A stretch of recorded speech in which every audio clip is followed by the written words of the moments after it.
They marooned the human janitor in the unsurvivable scrap yard. The High Commandant of the Imperial Starfleet sat behind a polished obsidian desk, sipping a cup of spiced nebula tea, waiting for the red indicator light to flicker on his console.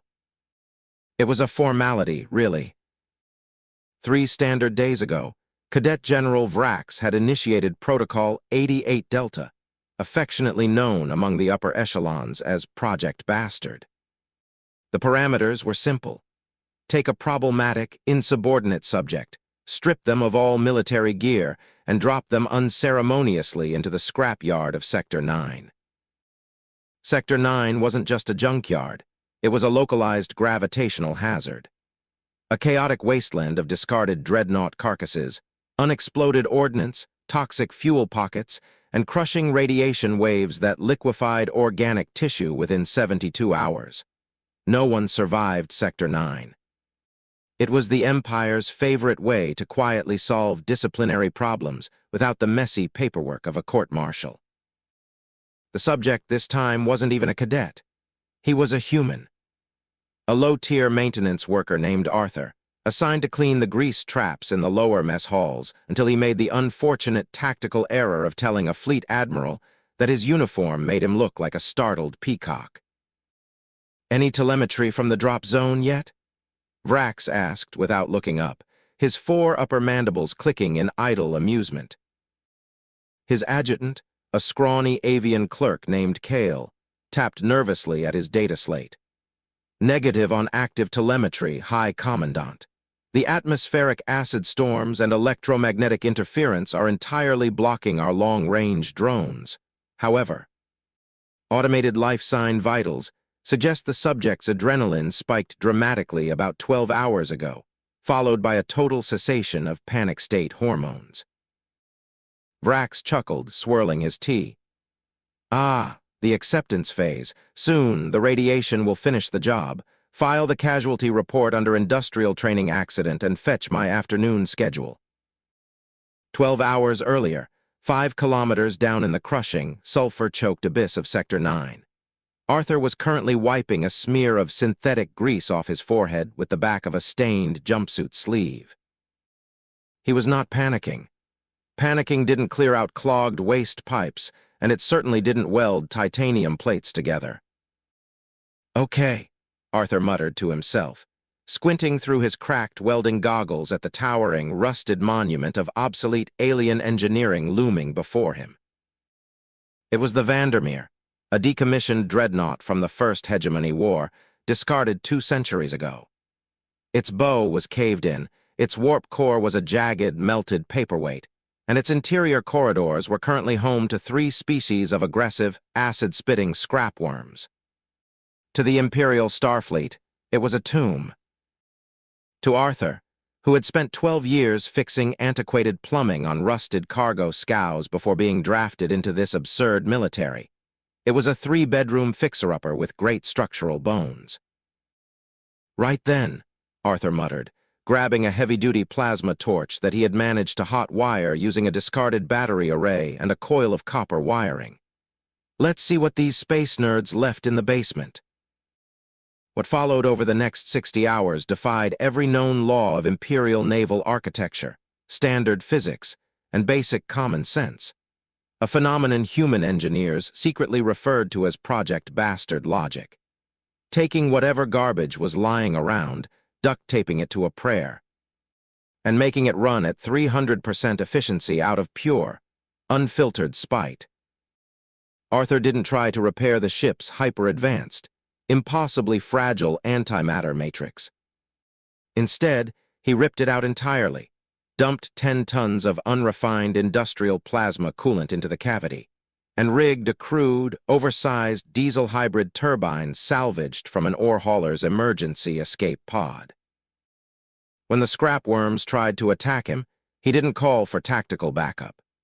He fed them compressed yeast mixed with high-explosive engine cleaner until they violently detonated, then used their tough, chitinous hides to patch a gaping hull breach in Bulkhead 4. He needed a navigation computer. The original command deck was fried. So, Arthur salvaged the primary processor from an automated snack dispensing kiosk he found floating in a nearby cargo wreck, hacked the subroutines with a handheld diagnostic pad, and wired it directly into the dreadnought's manual steering yoke, which he fashioned out of an old atmospheric tractor's tractor beam lever and two bicycle handbrakes. By hour 71, the monstrosity was awake. It didn't hum with the pristine, quiet purr of an Imperial cruiser. It roared. It rattled. It coughed thick plumes of black, unrefined exhaust into the toxic atmosphere of Sector 9, sounding like an intergalactic tractor trailer rolling down a gravel road with a broken muffler.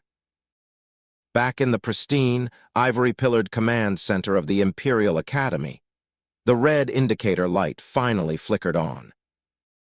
Vrax lowered his teacup, sitting up straight. Ah, the casualty confirmation, finally.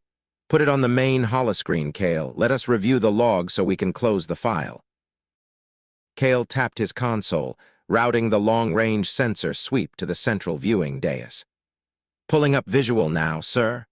Automated recovery drones report 0 human life signs remaining in the drop. The clerk stopped dead. His beak dropped open. The holoscreen flickered through static, clearing away the swirling dust of Sector 9 to reveal the drop zone. The crater where the human had been dropped was gone. In its place stood a 5-kilometer-long titan of jagged, welded scrap metal, mismatched armor plates, and glowing orange induction coils. A massive hand-painted sign scrawled in bright yellow industrial caution paint stretched across its battered bow. "Want a tow." Before Vrax could even process what he was looking at, a deafening, bass-heavy roar, the distinct sound of a 1,000-liter diesel turbine redlining on pure plasma moonshine, shattered the atmospheric audio sensors across the entire academy. The scrap warship didn't glide forward with graceful anti-gravity tech. It lurched violently upward, tearing through the upper cloud layers like a brick thrown through a stained glass window. "High Commandant," Kale shrieked, his feathers flying in every direction as his console began to spark and smoke under a massive telemetry overload. The subject is not dead. He's commandeered a Class 4 dreadnought carcass, and he's locking weapons systems onto our orbital docks." "Weapons systems?" Vrax sputtered, flying out of his chair. "What weapons systems? That was an empty hull." He wired 3 automated mining lasers and a salvaged mass driver to the snack bar processor. "Sir." And he's hailing us on an open-frequency military channel. With a sharp click, the bridge's main audio system overrode itself, filling the pristine, silent command hall with the unmistakable sound of heavy rock music playing over a glitchy intercom, followed by a calm, gravelly human voice. "Attention, Imperial Academy. This is Arthur. Just letting you know the plumbing down in Sector 9 is all cleared out. Also, your front gate is sitting right in my blind spot, so if you could go ahead and move your fancy little flagship out of my driveway, I'd really appreciate it. I've got places to be." The pristine, ivory-pillared silence of the Imperial Academy command hall was utterly shattered. Alarms wailed in a frantic, rising two-tone screech as the facility's automated defense grids registered an unauthorized 5-kilometer-long mass of unregistered scrap metal hurtling directly toward the inner orbital platform. High Commandant Vrax stood frozen on his raised obsidian dais, his 4 upper mandibles twitching erratically as the heavy bass notes of human rock music vibrated through the floor plates. "De-energize the atmospheric shields?" Vrax roared, his voice cracking with sheer, unadulterated panic. "Scramble the interceptor wing. Do not let that trash heap dock with the station." "Sir, we can't," Clerk Kale shrieked, frantically batting at his smoking control console as warning glyphs cascaded down the screen in blinding sheets of crimson. "Our defense grids are calibrated for energy signatures and phase shields." His hull is made of 300 different types of mismatched scrap metal, lead-lined plating, and compressed asteroid slag. The targeting computers don't even know what they're looking at. They think he's a rogue moon. Before Vrax could bark another order, the main viewing screen flickered violently. The satellite feed zoomed in on the terrifying, glorious monstrosity that was Arthur's newly minted warship. It was a terrifying violation of every aesthetic and engineering standard the hegemony held sacred. Mismatched reactor cowlings protruded from its flanks like rusted ribs. Its forward bow was patched with the glowing, chitinous armor plating of mutated scrapworms, and trailing behind its massive, coughing diesel hybrid exhaust ports was a thick, billowing plume of greasy black smoke that smelled faintly of scorched synthetic oil and ozone. At the helm of this chaotic titan, Arthur sat comfortably in a repurposed dentist's chair that he had bolted directly into the command deck floor. He wore a stained mechanic's jumpsuit, held a lukewarm cup of synthetic coffee in one hand, and used his left foot to casually tap a bicycle pedal that controlled the ship's emergency starboard thruster. He leaned forward, squinting into the long-range sensor pickup that was broadcasting straight back to the Academy's main bridge. "Hey, pointy heads," Arthur's voice boomed through the master comms, amplified by a salvaged megawatt PA horn wired into the ship's bow. "I tried to use your intercom button, but one of your little cadet lackeys stuck a security seal over it, so pardon the noise." Vrax lunged toward the master communication console, his face flushed an angry shade of iridescent purple. "Insolent wretch, you are standing on Imperial property. You are piloting an unregistered, hazardous hulk in a restricted military zone. Stand down immediately, or we will atomize you where you float." A short, loud slurp echoed through the comms as Arthur took a sip of his terrible coffee. "Atomize me?" Arthur repeated, a slow, lazy grin spreading across his stubbled face. "Chief, you tried to drop me in a radiation sink with 3-day survival rations and 0 tools because I told your admiral his uniform made him look like a plucked pelican. Then you gave me a 2-century-old dreadnought carcass full of spare parts and a vending machine computer." Arthur pointed a grease-stained thumb over his shoulder toward the massive, jury-rigged mass driver strapped to the top deck. "You guys really need to stop leaving your garbage around where a bored human can get to it. Do you have any idea what you can build with a plasma torch, 3 crates of industrial yeast, and 72 hours of absolute uninterrupted alone time?" "I don't care what you built," Vrax screamed, slamming his fist onto the console. "Security, vaporize him." "Yeah, about that," Arthur interrupted, his tone dropping from casual to deadpan serious. "That snack bar processor I hacked. It's currently wired into your station's primary automated docking clamps, specifically the ones holding your personal flagship to the upper tether." Vrax stopped cold, his multifaceted eyes widened in horror. You didn't." "Oh, I definitely did," Arthur chuckled. He pressed his foot down hard on the bicycle pedal. Deep in the void outside, the 5-kilometer scrap warship gave a deafening metallic groan. Its massive industrial tractor beam lever, pulled back with brutal manual human force, locked into place. With a thunderous clang that shook the foundations of the entire Imperial Academy, Arthur's patchwork Titan didn't dock.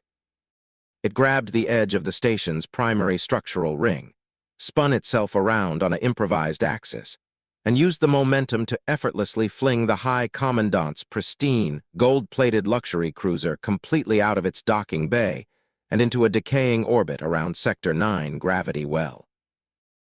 "There," Arthur said brightly over the comms, giving a casual 2-finger salute to the camera. "Now your driveway is clear. I'm heading out to grab some lunch. Tell the Admiral I said hi." The transmission cut dead. On the bridge of the Imperial Academy, absolute silence reigned. High Prefect Vrax stared blankly at the empty docking berth on the screen, his career, his dignity, and his pristine flagship slowly tumbling toward the acid clouds below. The 5-kilometer monstrosity of welded steel, scrapworm chitin, and diesel hybrid turbines didn't accelerate with the smooth, silent glide of an Imperial cruiser. It didn't whisper through the stars on antimatter currents. It left with a concussive, window-rattling kaboom that sounded like an interstellar freight train blowing its boiler in a copper tunnel. A thick, greasy plume of black exhaust bloomed behind the hull, mixing with unrefined plasma flare as the massive scrap dreadnought tore a violent hole in the upper atmosphere of Sector 9. The shockwave rattled the Imperial Academy's reinforced glass observation ports so hard that hairline cracks spider-webbed across the diamond-paned windows. Inside the trembling command hall, High Prefect Vrax remained frozen. His four upper mandibles were twitching in a rhythmic, uncoordinated spasm, and his iridescent purple complexion had faded to a sickly, pale lavender. Below him, Clerk Kale slowly lowered his head until his beak rested gently against his smoking terminal, refusing to look at the main viewing screen where the High Commandant's luxury cruiser was currently entering a fiery, terminal dive toward the acid-choked squall lines below. High Commandant, Kale whispered, his voice trembling so badly the audio filter couldn't quite smooth it out. Should we initiate emergency pursuit protocols, or alert the border fleet? Vrax didn't answer immediately. He slowly reached out, grabbed a half-empty cup of cold nebula tea from the obsidian desk, and stared into its murky, swirling depths as if trying to find the meaning of life at the bottom of a ceramic mug. Kale, Vrax said softly, his voice utterly devoid of its former haughty arrogance. Yes, sir. What was the name of the human protocol that Cadet General Vrax initiated? Project Bastard, sir. Vrax closed his multifaceted eyes, letting out a long, shuddering sigh that sounded like a deflating hovercar tire. Update the file, Kale, and change the classification. To what, sir? High-risk containment, Class 4 threat. No, Vrax whispered, opening his eyes and staring blankly at the empty space where the human's rolling junk pile had just vanished. Change it to do not under any circumstances touch the janitor, and cancel my afternoon schedule. I am going to go lie down in the decontamination chamber. 5 parsecs away, floating comfortably in the calm, starlit expanse beyond the reach of Imperial radar, the makeshift cockpit of the Vandermeer hummed with the steady, rhythmic thump-thump-thump of an oversized diesel turbine chugging along on high-grade plasma moonshine. Arthur leaned back comfortably in his repurposed dentist's chair, propping his boots up on a freshly welded steel console that still bore a stenciled warning label. Do not operate while intoxicated.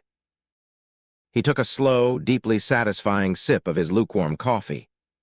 Outside the scratched, triple-paned observation viewport, the galaxy stretched out in a breathtaking panorama of swirling nebulae and distant, twinkling stars. It was quiet. It was peaceful.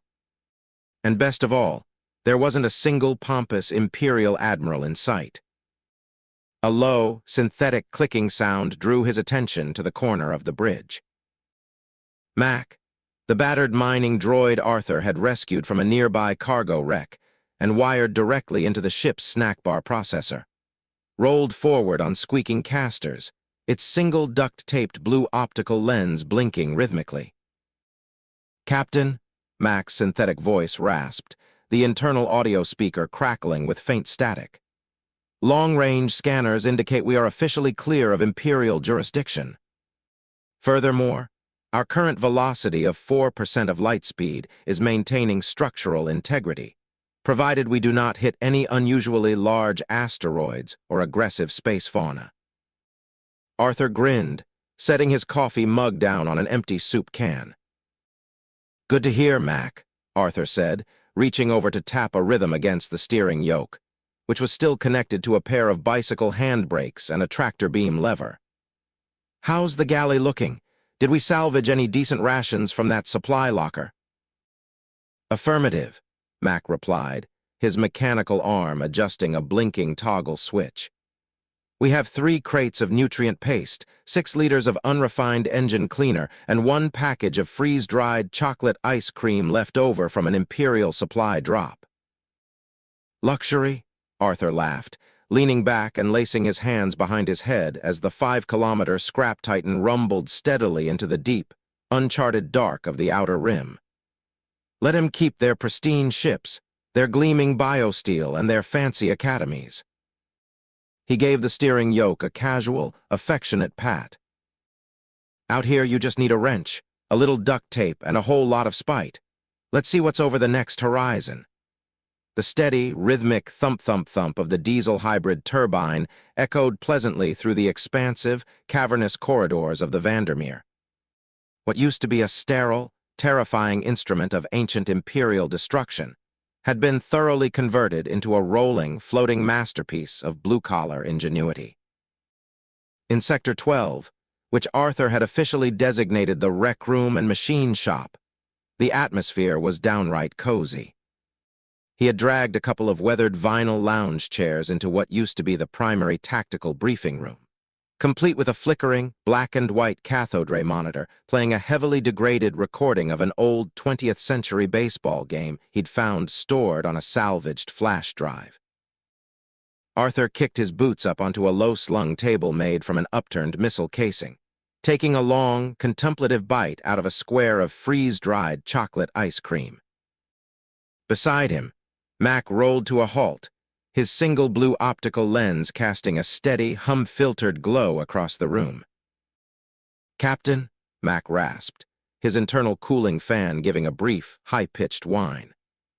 "I have been analyzing our long-range subspace antenna arrays. We are currently intercepting a wide-band public broadcast frequency originating from the nearby independent mining colony of New Oakhaven." Arthur chewed slowly, raising an eyebrow. "New Oakhaven? Aren't those the folks running those retrofitted ore barges we saw back near the nebula?" "Affirmative," Mac confirmed, projecting a fuzzy holographic text window into the center of the room. "Their public bulletin board is currently advertising an open market swap meet, offering trade goods, fresh coffee beans. Actual coffee beans, Captain, not chicory, and hydraulic manifold gaskets in exchange for heavy escort or industrial towing services." Arthur stopped chewing. Real coffee beans, not the bitter, vacuum-sealed swamp water he had been forcing down for the last 3 weeks, but actual roasted, aromatic beans. He stood up so fast his metal lounge chair tipped backward with a loud clatter. "Mac," Arthur said, his eyes widening with absolute singular focus. "Drop our velocity to a quarter impulse. Plot a course for New Oakhaven." "Navigation locked, Captain," Mac replied, his mechanical joints clicking cheerfully. "Though I feel obligated to point out that towing heavy ore barges with a 5-kilometer scrap warship powered by tractor parts and plasma moonshine may draw some curious attention." Arthur grinned, grabbing his greasy mechanic's cap and settling it firmly on his head. "Let him look, Mac," Arthur laughed, heading toward the corridor that led to the bridge. "We've got the best plumbing in the galaxy, a ship built out of pure spite, and now we're going to get some real coffee." With a deep, resonant roar that rattled the stars themselves, the Vandermeer adjusted its course, its patchwork hull gleaming proudly under the distant nebular light as it sailed boldly toward the outer rim. Don't forget to like, comment, and subscribe for more incredible stories. Hit the bell icon to stay updated on our latest uploads.